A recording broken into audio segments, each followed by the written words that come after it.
Mas eu quero já mudar para um outro assunto, que é a lei de responsabilidade gerencial. Está na sua proposta de governo, já falou diversas vezes, prefeitos que não cumprirem metas específicas definidas para saúde, para saneamento, de crescimento do município, portanto de PIB, educação, ficariam inelegíveis por 8 anos. E aí eu pergunto, o senhor vai definir essas metas uma vez eleito? Como é que vai ser debatido isso? Como é que o senhor pretende caçar direitos políticos com base exatamente em quais critérios? Eu queria entender. Perfeito. A lei de responsabilidade fiscal, que passou durante o governo Fernando Henrique, ela foi um marco que ajudou a disciplinar o uso de recursos públicos em municípios e estados no Brasil. Foi em grande medida uma revolução. A sequência natural é estabelecer metas de desempenho nos municípios e estados. Senão um prefeito é eleito e, ao ser eleito, ele não tem nenhum compromisso em melhorar os indicadores nas áreas que importam. E isso somado, e você é uma pessoa que estuda muito desse tema, a cooptação do Estado, isso somado a um modelo político baseado em emendas e a ausência de atividade econômica nesses municípios, criou municípios fantasma, que não têm atividade econômica, que vivem da cooptação da própria população e que foi turbinado agora com as emendas do orçamento secreto, em que dinheiro é desviado, vira caixa 2, compra a população, não se melhora a vida das pessoas, se faz um show com algum cantor sertanejo próximo do período eleitoral, o Wesley Safadão foi inclusive processado por ele por tratar desse assunto, e aquele município não atinge seus objetivos básicos. Você não consegue ter metas de fornecimento de água. Eu fui para Melgaço, no interior, na Ilha do Marajó, não tem água. As pessoas bebem esgoto. Você não tem meta, a pessoa não cumpre nenhuma melhoria no ranking do SAEB ou no IDEB, e mesmo assim o prefeito é reeleito. Estabelecer esses indicadores estabelece um parâmetro de desempenho mínimo. Se um prefeito não cumpre nenhum desses parâmetros de desempenho mínimo, mesmo com o recurso federal chegando, o recurso do FPM, ele tem que ter algum tipo de punição. Senão, o que a gente vê é a reprodução de um modelo político baseado estritamente na cooptação, que é justamente a base daquilo que a gente chama de centrão. Por que nós somos escravos de políticos do Amapá, ou políticos do Piauí, ou políticos do Maranhão? Lugares mais pobres, porque essas pessoas não prestam contas para os seus eleitores, porque eles apenas administram prefeitos, são receptores e gerenciadores de recursos, por vezes ilícitos, que ajudam a manter essa lógica. Entregar para o munícipe metas que vão ser cobradas por parte do governo federal e que vão ser discutidas no Congresso, porque esse é um projeto que tem que passar no Congresso, e estabelece as metas e os critérios de avaliação, são instrumentos que vão permitir que aí sim, o gestor público, independente da sua cooptação natural, em lugar, cooptação que eles fazem da própria população, falando da compra de volta pura e simples ao cargo na prefeitura, eles vão ter que atingir aqueles indicadores objetivos. Japão trabalha com isso, China trabalha com isso, você tem isso em alguns lugares na Inglaterra. Isso é uma maneira da gente qualificar a gestão pública ao redor do Brasil.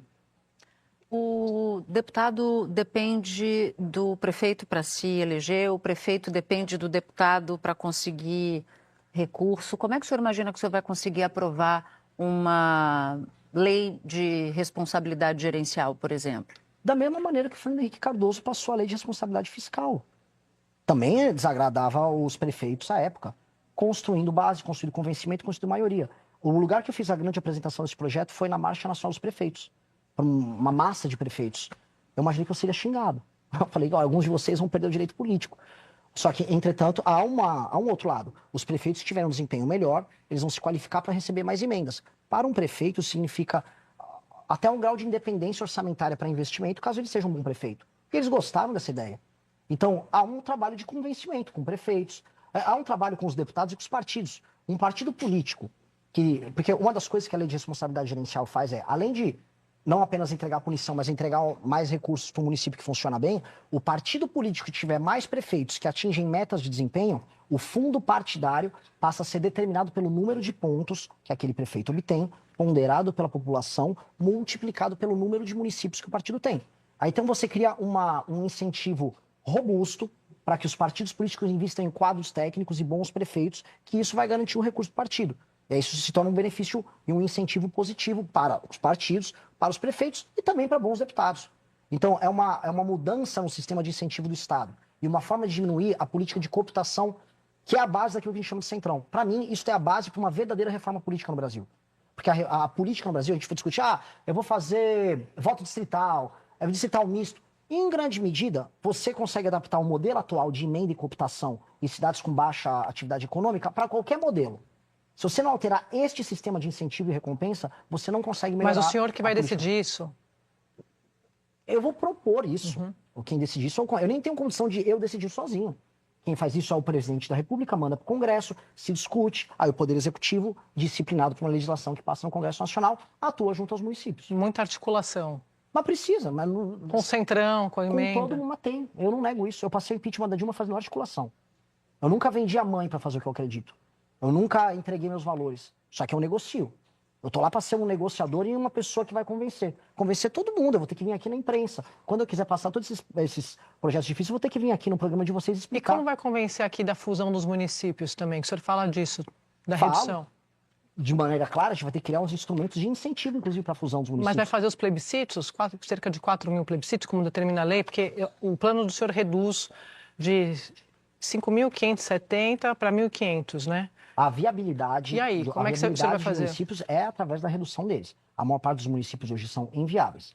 Você vai ter instrumentos, inclusive a lei de responsabilidade gerencial vai encaminhar eles para isso, porque caso o município não tenha atividade econômica condizente para se manter no longo prazo, ele vai ser incentivado, como o Japão faz, a se juntar. Se ele se junta, você vai ter mais investimentos federais nessa união. E vamos fazer uma campanha política para as pessoas participarem desse processo. Porque as pessoas precisam ser convencidas, e é até fácil de convencer. Todas as cidades minúsculas que eu rodei ao redor do Brasil, que não são funcionais, quando você mostra para as pessoas que aquela cidade é apenas um cabide de 9 vereadores e um prefeito inútil, que não melhora os desempenhos e a vida da pessoa, e que a pessoa está pagando aquele preço, a pessoa primeiro achar esse projeto racional. E aí é uma tarefa de presidente da República de fazer o convencimento do projeto. Naturalmente o Congresso Nacional vai querer participar disso, e naturalmente a gente vai chegar num projeto articulado. Ponto. É uma questão negociada. Eu não tenho condição de impor isso, que a Constituição me impede hoje. O senhor queria falar um pouco de educação. Tema super importante, eu vejo também que o senhor fala muito disso. O senhor já disse que vai cortar o financiamento das faculdades que o senhor chama de unisquinas, né? Se eu estiver errado, o senhor me corrige aqui. Quase 80% dos universitários brasileiros estão na rede privada, a maioria em universidades que não são de ponta. Também o senhor sabe disso. E boa parte via o ProUni e o FIES. Pergunto para o senhor, esses jovens vão estudar onde? Nós vamos alterar a dinâmica hoje de formação de capital humano no Brasil.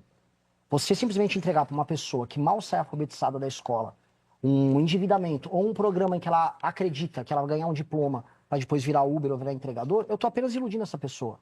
Países muito mais desenvolvidos do que o nosso, a Alemanha é um exemplo mais claro, ou a China, que é um país em desenvolvimento, ou vou citar também o próprio Vietnã, trabalham muito com o ensino técnico. A formação técnica das pessoas, que é mais rápida, mais adaptada aos contextos. E essa pessoa quiser fazer uma universidade, ela pode ter acesso à universidade pública e boas universidades.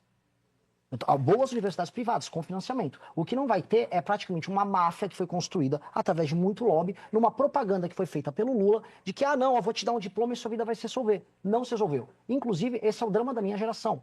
Minha geração... Todo mundo achou que ia conseguir um bom emprego com diploma e terminou enganado e terminou na mão do Pablo Marçal, dizendo que ela fracassou porque não tinha um mindset certo. Foi exatamente o que aconteceu. A minha geração, a geração millennial, acreditou, olha, ampliou, tive acesso agora à universidade, fiz relações internacionais numa uni alguma coisa. Ela pegou esse diploma, pendurou na parede e foi fazer Uber.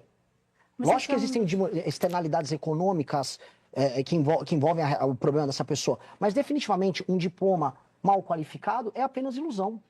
E as pessoas acreditaram nessa ilusão. Se você tem vontade de montar um canal de cortes para ajudar a divulgar as ideias do MBL e da missão, eu tenho um treinamento 100% focado mostrando como você pode sair do zero sem saber nada de edição, thumbnail, até você monetizar um canal de cortes e além de estar ajudando no projeto, também ser remunerado por isso. No mês de maio, por exemplo, o canal Inevitável Cortes faturou mais de 30 mil reais apenas de AdSense. O Felino Missionário e o Missão Avança, ambos fizeram mais de 1 milhão de visualizações e faturaram acima dos 14 mil reais. E se isso te interessou de alguma maneira, é só clicar no primeiro link da descrição desse vídeo ou então ler o QR Code que tá aparecendo aqui no meio da sua tela agora, onde eu vou te explicar de maneira mais detalhada como você pode começar o seu próprio canal de cortes.